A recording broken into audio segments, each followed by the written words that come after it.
아멘.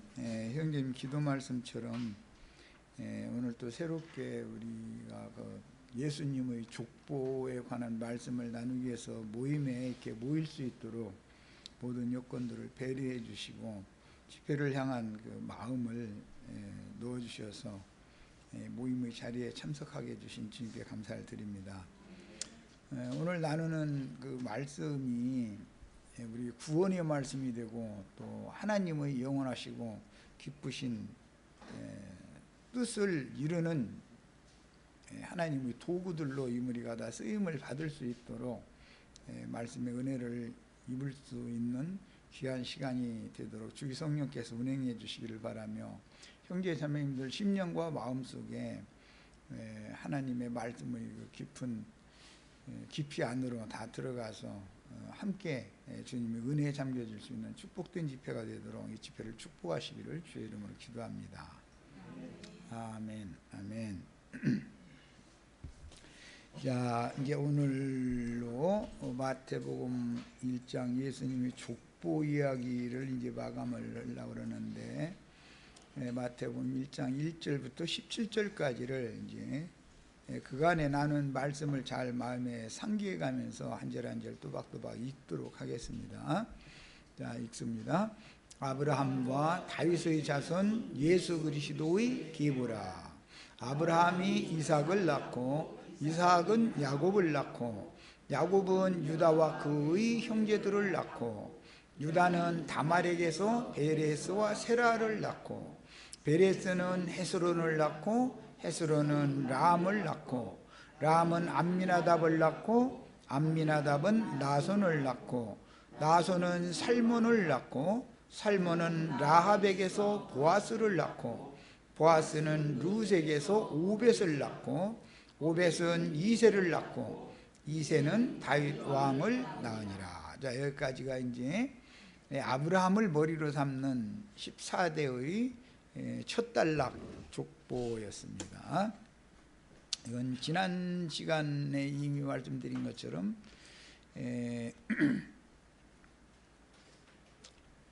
아브라함 이제 자손 다윗 자손이다 그랬지만 실제로는 여기까지는 아브라함 자손이죠. 아브라함 자손의 그 계보가 이게 혈통적으로 다윗 왕에게까지 도달되는 그 계보가 기록이 된 거였었어요. 이제 두 번째 단락으로 갑니다.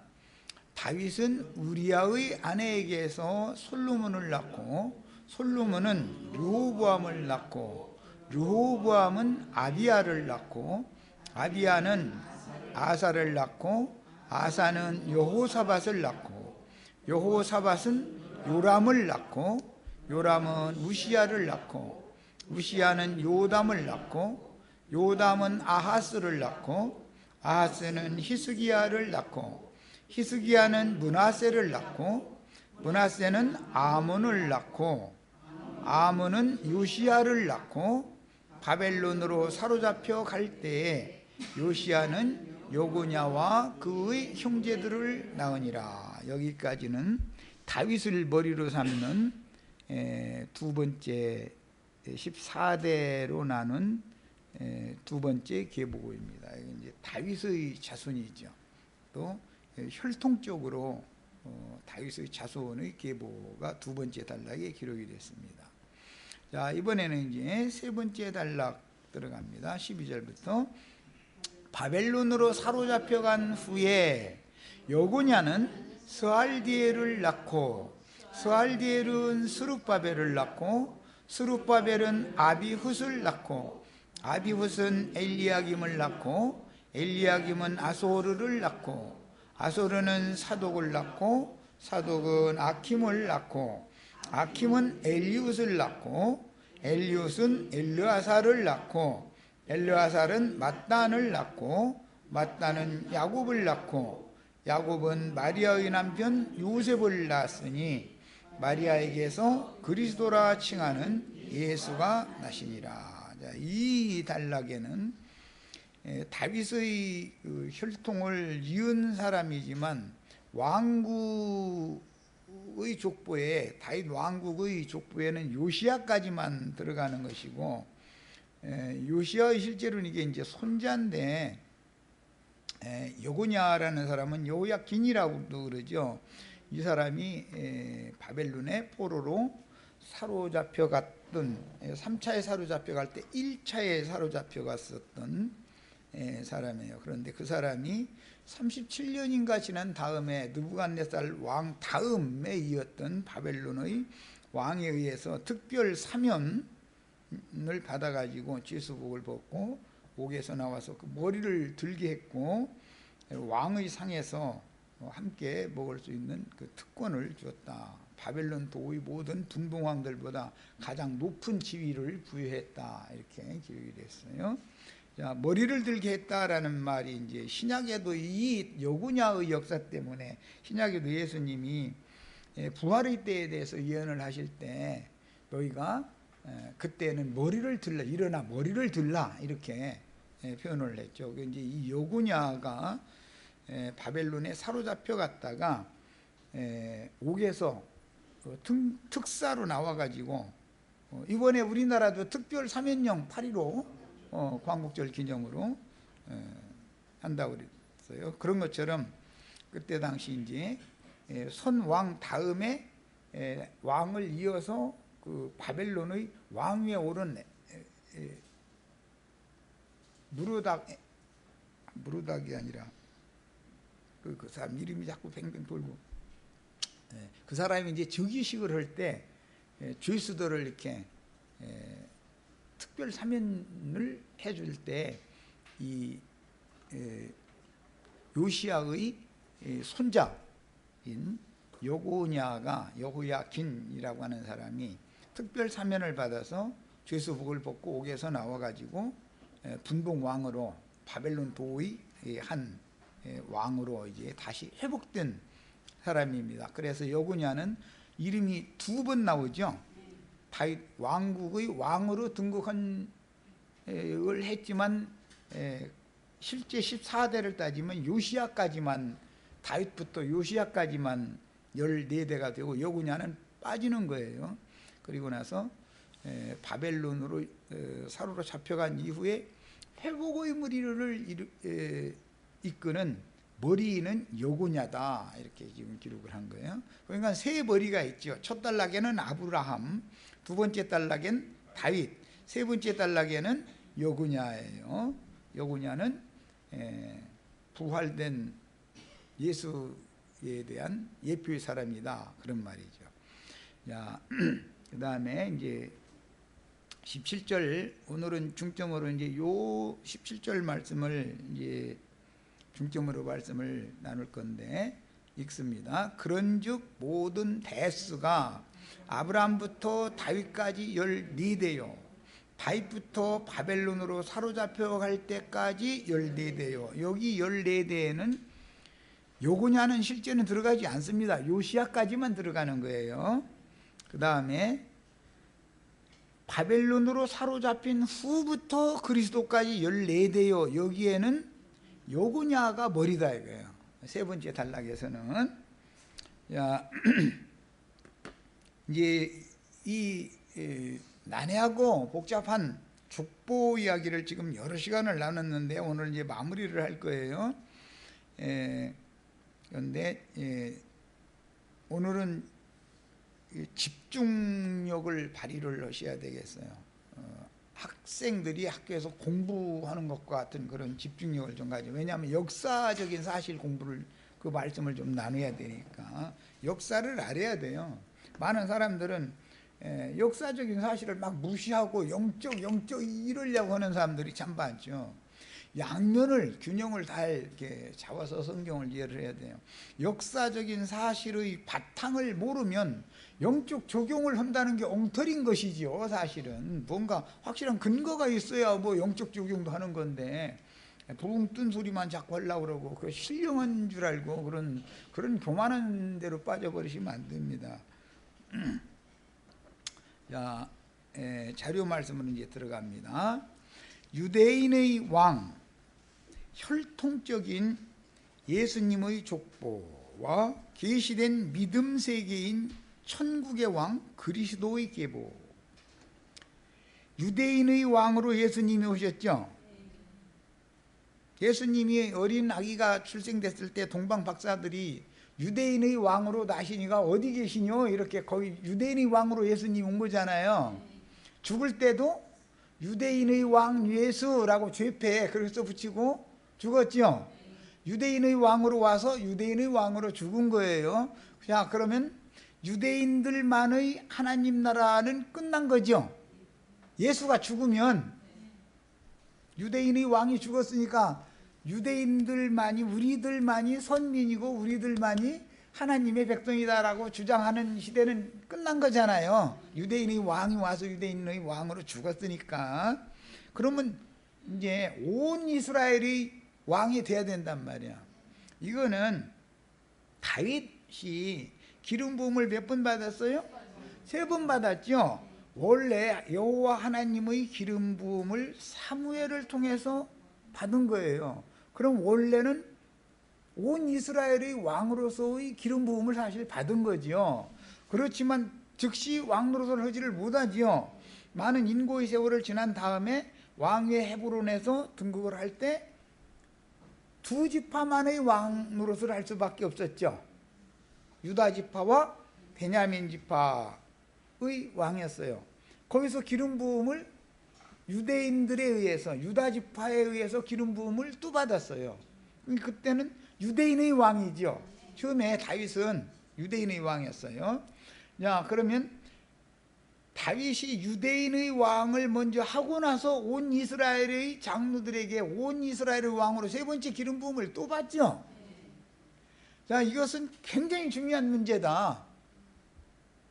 원래 아브라함과 다윗의 자손 예수 그리스도 이 3사람이 이제 중점이니까, 아브라함, 다윗, 예수님 이 3분이 이제 중점이니까, 아브라함에게 하나님이 할례의 약속을 주실 때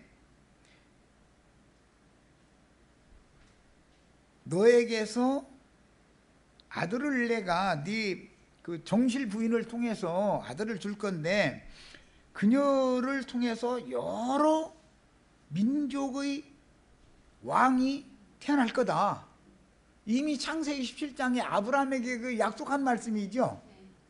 그러니까 이미 성경이란 건 전부 어떤 왕의 계보가 흘러갈 것이 이미 아브라함부터 쭉 예언이 돼 있는 거다 이거예요.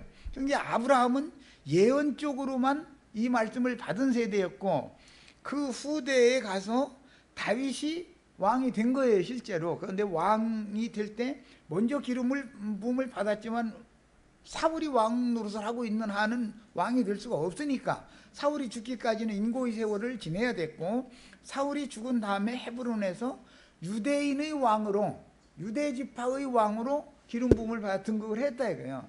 거기서 7년을 다스렸어요.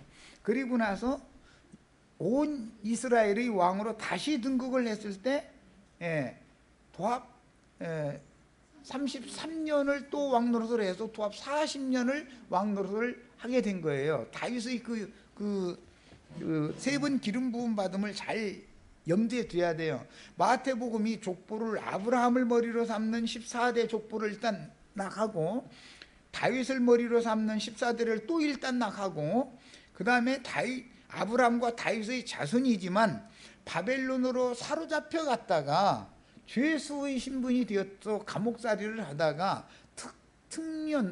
특사령을 받아가지고 옥에서 나와서 죄수복을 벗고 바벨론 도의 예루살렘 왕으로 정식으로 인정받은 사람이 여고냐라는 사람인데, 이 여고냐라는 사람을 머리로 삼는 예수님에게 이르기까지 14대로 세 단락으로 이렇게 이어진다. 이것은 굉장히 중요한 것을 지금 예시한다 그런 말이야. 그러니까 다윗이 예루살렘 왕으로 등극해서 33년을 더 다스린 것은 예수님이 오는 세상에 오셔서 1000년 동안 왕노를 할 것에 대한 예표가 되기 때문에, 일단 율법과 선지자의 때는 아브라함을 머리로 삼는 그 계보에서 일단 나게 되죠. 그리고 나서 예수님이 세상에 오신 목적은 천국 복음을 전하러 온 거예요. 마태복음이라는 것은 실제는 천국 복음이에요. 하나님의 아들의 나라의 복음이단 말이야. 그래서 예수 그리스도께 아버지께서 그 나라를 맡기신 거예요. 그게 이제 교회 시대예요. 교회 시대는 천국이 임하는 시대죠. 그러나 이 천국이 임하는 시대는 유대인의 왕의 시대인 것이지 온 이스라엘의 왕의 시대가 아니다 이런 말이야. 그러면 온 이스라엘이 왕이 되려면 이스라엘 12지파가 회복돼야죠. 이스라엘 12지파의 신앙이 회복되려면 교회 시대의 종결이 와야 되는 거다 이런 말이야. 이방의 충만한 수가 채워지고 나면 이제 로마서 11장에 보면 이렇게 하여 유대인의 하나님도 되고 이방인의 하나님도 되고 이방의 충만한 수가 채워지고 나면 온 이스라엘의 하나님이 되시는 때가 온다 이렇게 돼 있죠. 그것이 세 번째 완성이다 이거예요. 그래서 이 경륜에 맞춰서 지금 우주 역사가 경영되고 있는 거예요. 이런 이치를 이제 오늘 말씀을 나누는 거예요. 이런 얘기는 이것은 이상과 계시가 없으면 마태복음의 족보를 읽어도 그냥 족보만 읽어가지고는 이 족보는 사실은 혈통적인 족보잖아요. 혈통적인 족보로는 아브라함과 이삭과 야곱에게 예언적으로 약속하셨고 다윗에게 약속하셨던 그 말씀을 영원한 하나님의 나라로 실현시킬 수가 없잖아요. 혈통적으로만 만약에 적용을 한다면 이걸 어떻게 적용할 거냐. 이거 우리 이방인들은 혈통적으로는 이스라엘 12지파에 들어갈 수가 없는데, 그러니까 이게 여기에는 비밀의 계시가 여기에 감춰져 있는 거다 이런 말이야. 마태복음의 족보는 예수님에게 이르는 혈통적인 족보지만 이제 저 뒤에 예수님이 오셔서는 믿음에 대해서 강조를 하죠. 혈통에 대해서 강조를 하는 게 아니에요. 아브라함 자손 유대인들이 다 아브라함 자손인 것이 혈통적으로는 맞죠. 그러나 너희는 너희 애비 마귀로부터 났다. 너희는 혈통적인 족속은 이제는 끝이다. 그런 말이에요. 그러면은 아브라함과 이삭과 야곱과 그 후손들에게 약속하신 하나님의 약속이 없어지는 거거나 폐해진다는 말은 아니잖냐 이 말이에요. 그러면 무슨 족보가 새로 세워져야 되는 거예요?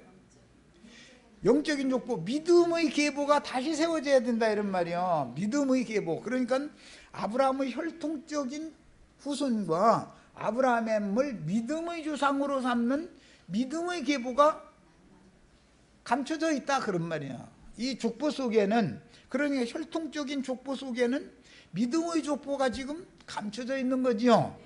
그러니까 우리는 지금 이 양면을 다 보는 거예요. 역사적으로 혈통적인 족보를 통해서 그 안에 감추인 영원한 하나님은 영이기 때문에 사실은 영적인 계보의 족보가 세워져야 되는데 그것이 참 것이고 완전한 건데 그걸 세우러 예수님이 지금 오셨다 이런 말이에요. 유대인의 왕이 왜 죽어야 돼요? 혈통적인 족보를 끝내고 영적인 믿음의 계보를 다시 세워야 되기 때문에 예수님이 온 거예요. 마태복음은 그 얘기를 하는 거예요. 지금 이 사복음서가 다 그 얘기하는 거죠. 그래서 믿음의 계보 이야기는 바울 사도가 믿음을 강조하는 믿음의 사도였기 때문에 히브리서 11장을 보면은 믿음의 선진들, 믿음의 조상들을 쭉 대수대로 기록을 해나가요. 히브리서 11장에 보면 믿음의 조상들 얘기가 쭉 나오죠. 맨 나중에 뭐라고 되어 있어요? 우리로 말미암지 않고는 이 모든 예언들이 이루어질 수가 없다. 이렇게 해서 이제 우리에게까지 이르지요. 믿음의 계보가 지금 서원으로 하는 말을 잘 이해를 해야 돼요. 지금 마태복음이나 누가복음의 족보는 혈통적인 족보다 이거예요. 혈통적인 족보. 예수님에 이르는 족보지만, 아브라함의 후손에 대한 족보지만 혈통에 따르는 족보이기 때문에 예수님이 오신 목적은 혈통적인 족보는 종결하고 영적인 족보, 믿음 계보의 족보를 아브라함을 아버지라고 부르지만 우리도 아브라함이 아버지죠. 그러려면 어떻게 해야 돼요? 아브라함은 믿음의 조상이다라는 것이 우리가 믿음으로 이게 깨달아서 취해져야죠.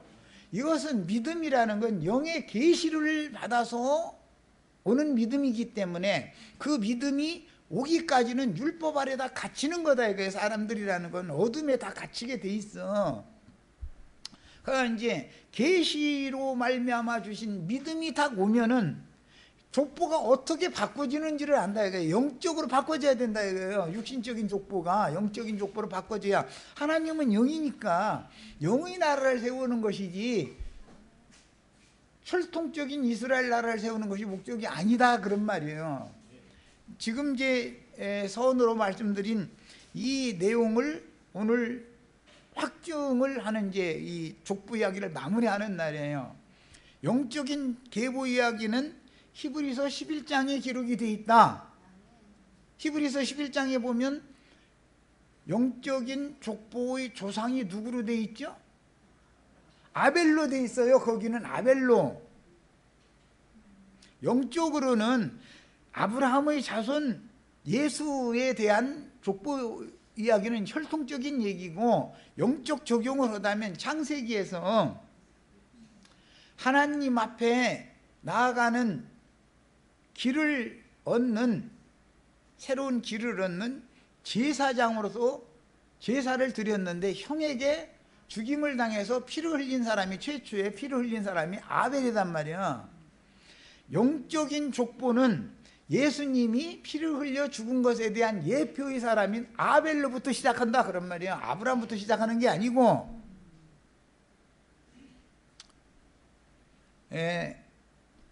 성경을 읽을 때는 족보 이야기를 하는 것이 제일 중요한 거예요. 족보를 하는 것이. 그래서 나는 언제든지 말씀을 전할 때는 누가 누구를 낳고 누가 누구를 낳고 하는 이 족보 이야기를 중요하게 다뤄요. 왜? 혈통적인 역사적인 족보 속에 사실은 알고 보면 믿음의 계보의 족보가 거기에 들어있다 이거예요. 그러니까 우리는 이제 또 믿음의 족보 얘기만 중요하게 여기면 안 되죠. 예수님의 혈통적인 족보도 알아야 되잖아요. 왼쪽을 알아야 오른쪽 것을 취할 수 있으니까. 이제 오늘은 이 양면을 균형을 잡아서 성경이 말하고자 하는 족보가 어떻게 완성되는가를 지금 이제 오늘 이제 족보 이야기를 마무리하는 시간이에요. 지금까지 말씀을 나눈 이 서원 이야기는 너무 중요한 거예요. 이런 이야기는 장로님들도 목사님들도 얘기를 안 해줘. 그분들이 이 족보 이야기를 읽어도 이 마태복음 1장 족보 이야기는 머리 아프니까 본인도 안 읽어. 이거 내가 일부러 이거 잘 안 읽기 때문에 지금 이미 9번 읽었는데 또 읽은 거예요. 지금 10번째 채워서 읽었어 오늘 아주. 자, 자료 들어갑니다. 3번 기름 부음 받은 다윗 왕의 역사적인 사실을 영적으로 적용하는 아브라함과 다윗의 자손 예수 그리스도의 세계다. 영적으로 적용을 한다라는 말은 믿음으로 적용한다 그 말이죠. 믿음의 조상은 아브라함을 믿음의 조상이라고 하지만 실제 족보로 더 많이 더 위에까지 올라갈 때는 누가복음에서는 아담까지 올라가지만 히브리서에서는 아담까지 올라가지 않고 아벨을 중점으로 삼는다 이거예요. 아벨로부터 시작해서 우리들로 말미암지 않고는 모든 이 계보 족보 이야기 하나님의 경륜이 이루어지지 않는 거다 이랬단 말이야. 그게 아벨로 시작해서 우리에게까지 이르는 족보는 믿음의 족보다 이란 말이야. 믿음의 족보, 영적 족보죠. 이것은 혈통적인 족보가 아니고. 자, 그래서 성경을 이렇게 합당하게 읽을 줄을 알아야 돼. 눈이 열려야 되는 거죠. 이거는 이제 계시에 속한 문제니까. 자, 읽어나갑니다. 열왕의 아버지 아브라함과, 이건 약속이에요. 아브라함에게 그 아내를 통해서 아들을 주시겠다고 하셨고, 그 아브라함의 본처가 낳은 아들을 통해서 여러 민족의 왕이 태어나게 해주겠다. 이게 약속이단 말이에요. 창세기 17장에 있는 약속이죠. 이게 아브라함에게 하신 그 약속이 역사상에 지금 이루어진 사실을 족보로 기록을 해놨지만 바울 사도가 히브리서 기자가 히브리서를 쓸 때는 하늘의 족보를 계시한다. 히브리서는 전체 하늘의 얘기를 한단 말이에요. 참 하늘 얘기죠, 히브리서는. 예. 자, 그래서 아브라함과 역사상의 예언을 이룬 다윗의 자손 인자 예수는 유대인의 왕으로 오셔가지고 유대인의 왕으로 죽었다. 이것은 다윗이 즉시 이스라엘 12지파의 왕으로 등극을 하지 못하고 유대인의 왕으로 먼저 등극을 해서 7년을 헤브론에서 다스리죠. 예루살렘 왕이 아니죠. 그때는 헤브론의 왕이지. 그 다음에 이거는 예표이고, 예수님은 천국 복음을 가지고 오신 건데, 천국 현세와 오는 세상은 천국이라 그러고 영원한 세계는 아버지의 나라라 그러죠. 그러니까 아들의 나라는 교회 시대와 천년왕국 동안만 아들의 나라라고 그러는 거예요. 야, 이 천국 온 이스라엘의 왕으로 예수님이 오셔서 죽고 부활 승천하셨다가 그 영으로 재림하여 그리스도의 새 몸이요 신천지의, 이렇게 하면 저 사람들이 이만 집단하니까 또 그럴까 하면서인데, 성경에 새 하늘과 새 땅이라는 건 신천지예요. 이것은 새 영과 새 마음을 상징하는 거예요. 신천지 집단과 우리와 다른 점이 뭐예요? 우리는 구속받은 새 영과 새 마음을 신천지다 그러고, 그 사람들은 과천에 자기네들이 어떤 무리를 신천지라 그러니까 이게 전혀 개념이 다르죠. 예. 새 성전인 주님의 교회를 예수님이 유대인의 왕으로 오셔서 죽고 부활 승천했다가 그 영을 보내가지고, 영으로 오셔가지고 교회를 세웠다 이거예요. 교회를. 구속받은 새로운 피조물들을 신전 건축을 위한 건축 자재들로 삼아서 천국을 세우신 것이다. 그래서 하나님의 집인 교회는 현세의 천국이다 이거예요. 교회라는 것이 바로 천국이다 이거예요. 현세의 천국은 교회인 거예요. 자, 율법과 선지자의 때에는 사람의 손으로 지정하신 건축 자재들을 가지고 건물을 지어놓고 그걸 성전이라고 거기에 모여서 예배를 했죠. 그러나 그 시대는 이제 끝나는 거다 이거예요. 예수님이 유대인의 왕이 죽으면 율법적인 제사를 하는 그런 물질적인 성전 모형 예표의 시대는 끝나는 거다 그런 말이에요. 이제는 실제의 시대가 오는 거예요. 그 성전의 실제는 예수님의 피로 구속하신 영혼들로 세우는 것이다 이거예요. 영혼들로. 새 시대가 온 거죠. 그것이 뭐예요? 현세의 하나님의 천국인 교회다란 말이에요. 교회. 교회는 이렇게 비밀스러운 거예요. 자, 창세기 17장 15절로 16절 인용한 말씀을 읽습니다. 하나님이 또 아브라함에게 이르시되 내 아내 사레는 이름을 사레라 하지 말고 사라라 하라. 새 이름을 주었죠. 내가 그에게 복을 주어, 그가, 이거 그가라고 했더만 그녀를 말한 거죠. 사례를 말한 거니까. 그녀가 네게 아들을 낳아주게 하며 내가 그녀에게 복을 주어 그녀를 여러 민족의 어머니가 되게 해주겠다 그랬어요. 그러려면 모든 민족의 어머니는 모든 민족의 아버지인 아브라함의 아내인데, 그러려면 예수님이 성령으로 오셔가지고 사도들을 이제는 모든 민족에게 파송을 해서 보내야죠. 너희는 나가서 모든 민족으로 제자를 삼아 아버지와 아들과 성령 이름으로 세례를 주고 내가 너에게 분부한 것을 가르쳐서 다 지키게 해라. 이렇게. 이제 이렇게 해야 아브라함에게 약속한 말씀이 실현된다 이거예요. 예수를 통해서. 예수 그리스도의 성령을 통해서. 인자 예수가 보낸 게 아니라 그 모든 민족의 사도들을 보낸 거는 새 시대가 온 것이고, 그 시대에는 성령으로 오신 예수님이 제자들을 파송을 한 것이죠. 자, 이제부터는 예표 모형의 천국 시대는, 하나님 나라의 시대는 끝났고 이제는 영적인 실제적인 천국 시대가 온다 이거예요. 야, 이렇게 세워진 교회에게는 천국이 임하는 것이죠. 네. 그래서 교회 시대에는 하나님 나라가 믿는 이들에게 임하는 거예요. 이것을 은혜라 그래요. 자, 그 다음에 여러 민족의 왕들이 그녀에게서 나리라. 민족의 어머니 아브라함이, 여러 민족의, 아브라함의 아내 사라가 여러 민족의 어머니가 되고 그녀를 통해서 여러 민족의 왕들이 태어나게 해준다 그랬어요. 그런데 아브라함 때는 여러 민족의 왕이 사라를 통해 태어난 게 아니라 이삭 하나, 딱 한 씨만 태어났죠. 씨만. 예.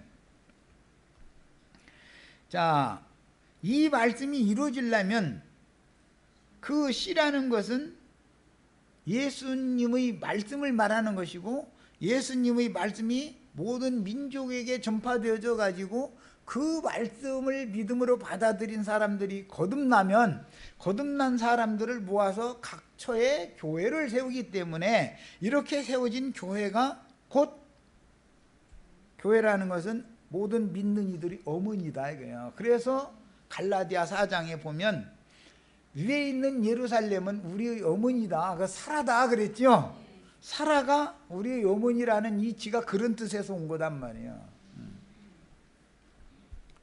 하나님의 교회라고 하는 그 어머니 하나님 주장하는 그런 말이 아니단 말이에요 지금. 예. 여러 민족들의 부모인 아브라함 부부에 대한 예언은 무화과나무 잎으로 만든 치마 대신에 짐승 가죽 옷으로 입혀주신 후에 아담 부부가 이렇게 구속을 받았죠. 아담의 배필인 여자를 하와라고 이름을 아담이 지어줬죠. 하와라는 이름은 네, 모든 산자들의 어머니다라는 뜻이에요. 네, 이 어머니가 그렇게 중요해. 아버지만 있으면 안 되죠. 어머니가 있어야 생육 번성이 되니까. 그런데 하와라는 새 이름을 받은 것에서 다시 사레를 사라라는 새 이름을 준 것이 재현됐다 이거예요. 이것은 뭘 말한다? 예수 그리스도의 성령을 통해서 교회가 세워지면 교회는 모든 하나님의 자녀들이 어머니가 될 것을 예언적으로 보여주는 거다 이런 말이야. 교회라는 것은 모든 믿는 성도들의 어머니다 이거예요. 교회의 아버지는 예수 그리스도의 성령이죠. 그건 뭐 말할 것도 없어요. 이제 이렇게 적용을 하는 거예요. 영적 적용.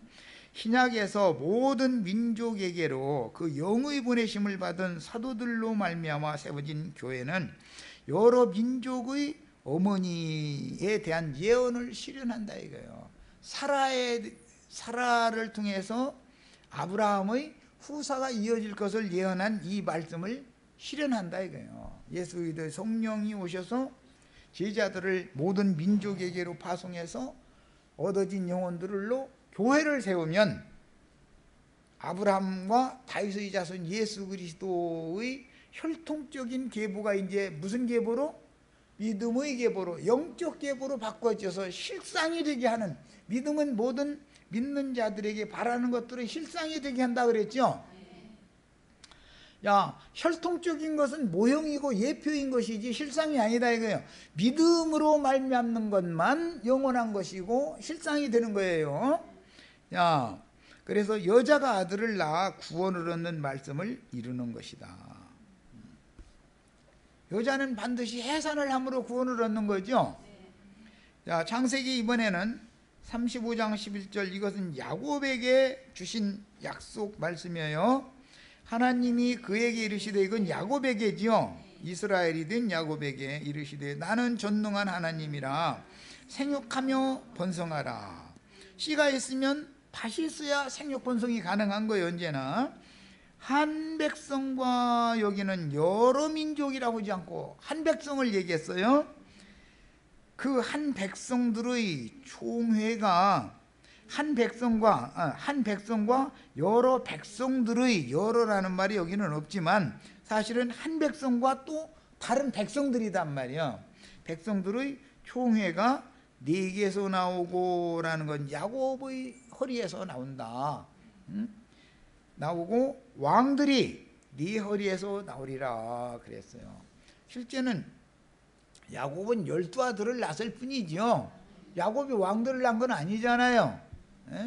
야곱은 죽음을 앞두고 유다에게 왕권의 축복을 줬죠. 그렇게는 했지만 왕들이 야곱의 허리에서 나온 건 후대의 일이다 이거예요. 이건 왕들이 허리에서 나온 것은 표상으로는 다윗의 아들들이 대를 잇는 거예요. 그런데 이것은 영적 적용, 믿음으로 적용을 하면 우리가 다 왕으로 기름 부음을 받았죠. 믿는 이들은 이것은 실제지요. 이제 믿음으로 적용을 하는 것은 혈통적인 왕의 계보가 아니라 믿음의 계보단 말이에요. 이제 이것은 예수 그리스도의 새 이름, 야곱의 새 이름은 그때 당시는 이스라엘이었어요. 그래서 예수 그리스도의 새 이름을 받은 사람들이 다 왕이 될 수 있는 믿음의 족보로 바꿔진다 이런 말이에요. 혈통적인 족보가. 한 백성은 이스라엘 12지파고 그 다음에 백성들의 총회라는 것은 히브리서에는 하늘에 기록한 장자들의 총회가 되었죠. 구약시대에는 이스라엘 12지파만의 총회가 있었죠. 절기 때는 총회가 모이잖아요, 성막에. 그러나 그것은 한 백성의 총회였던 것이고, 히브리서 믿음의 계보에 들어가면은 하늘에 기록된 장자들의 총회로 영적 적용을 하는 것이죠. 이미 예언이 된 거예요. 한 백성과 여러 민족의 백성들이 총회가 나온다 이거예요. 자, 다윗 왕국으로 역사에 이렇게 한 백성이라는 것은 이스라엘 12지파를 통해서 이스라엘 총회가 여호와의 성전 앞에 모여서 예배하는 것으로 표상으로 이루어졌지만, 이것을 영적인 족보 이야기를 하는 히브리서에서는 하늘에 기록된 장자들의 총회에 우리 이름이 기록이 되어져야 된다라는 것을 강조한다 이거예요. 이것은 뭘로 하는 거예요? 믿음으로나 되는 것이죠. 믿음으로나. 혈통으로는 이게 가능하지 않으니까. 믿음의 족보로 적용하는 문제를 지금 오늘 이제 말씀을 나눠서 족보 이야기를 오늘 마무리하는 거예요. 이게 너무너무 중요한 시간이에요, 사실은. 자, 다윗과 솔로몬 왕까지만 이스라엘의 온 이스라엘 12지파의 왕국이 유지되다가 제3대인 르호보암 대에는 남조와 북조로 다윗 왕국이 나눠져 버리죠. 그리고 예수님의 족보에 북조는 들어가지도 않죠. 그러면 구약시대에 온 이스라엘의 하나님이 되지 못했죠. 다윗 왕국이 끝날 때까지, 예수님이 오실 때까지는 예루살렘과 이스라엘의 회복을 그렇게 기다렸어요. 기다렸는데 유대인들은 자기네들의 성전이 예루살렘에 있으니까 예배를 할 자들은 누구든지 예루살렘으로 와라, 이렇게 얘기를 했다 이거예요. 그러나 예루살렘에 가서 예배를 한다고 해서 하나님의 나라가 영적으로 영원한 나라가 실현된 건 아니죠. 왜? 예루살렘은 로마에 의해서 또 멸망받을 거니까. 예루살렘은 멸망받으면 안 되죠. 이스라엘 나라가 로마에 의해서 멸망받았는데 그 이스라엘 나라를 회복하는 것이 하나님의 뜻이 아니었다라는 거잖아요. 예루살렘의 회복도 그 예루살렘의 회복이 하나님의 뜻이 아닌 것이죠. 그걸 무너뜨리는 거예요. 그러면 위에 있는 예루살렘과 로마서에서 말하는 참 이스라엘이 회복이 돼야 되는 거다 그런 말이에요. 이거는 뭘로 돼요? 믿음으로나 되는 얘기다. 믿음으로나. 이해하셨어요? 이렇게 중요한 시간이 오늘은 이제 말씀을 나누는. 그래서 남조만 겨우 남았는데 이것은 다윗에게 약속하시기를 내가 성전의 불을 아주 꺼버리지는 않겠다. 그러나 꺼질 듯 말 듯 꺼질 듯 말 듯 겨우 두 지파를 통해서 다윗의 왕조가 명맥을 유지해 간다 이거예요. 나머지 10지파는 아예 족보에 올라가지도 못하고 아예 하나님이 버려버렸으니까.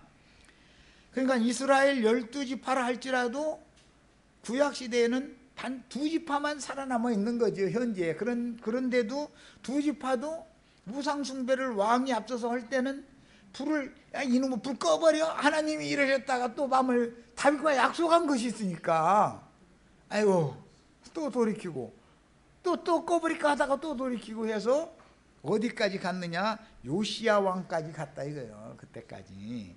예, 성전의 불은 꺼지지는 않고 아주 꺼질 듯 맞듯 이렇게 겨우겨우 명명 유지를 한 거예요 다윗 왕국이.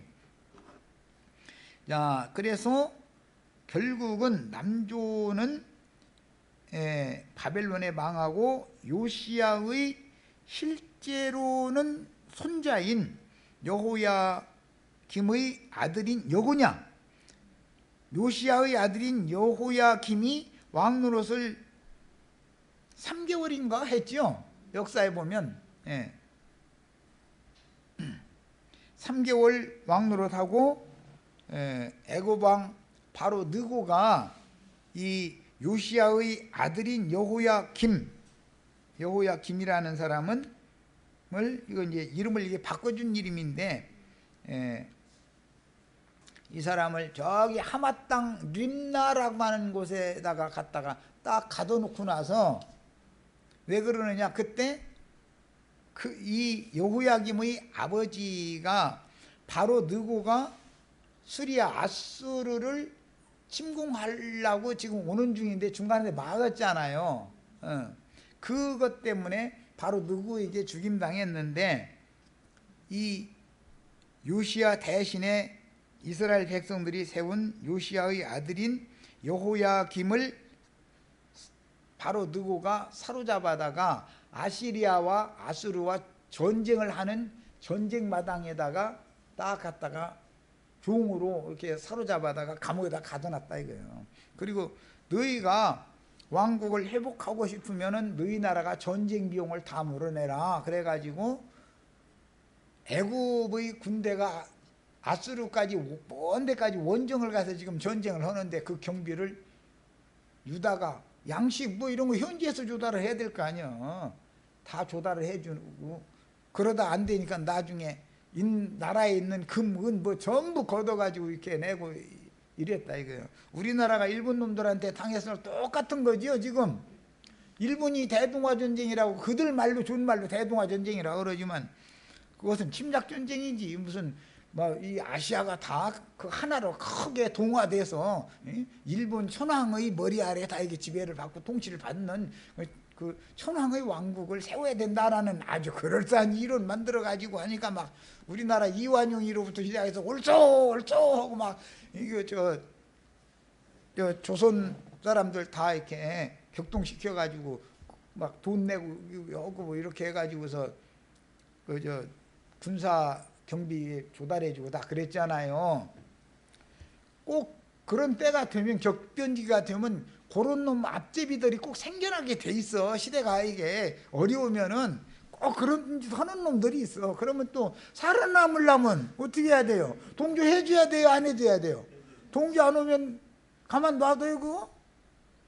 정면 시대인데 지금 격변기인데 살아남으려니까 할 수 없이 한 거예요. 이렇게.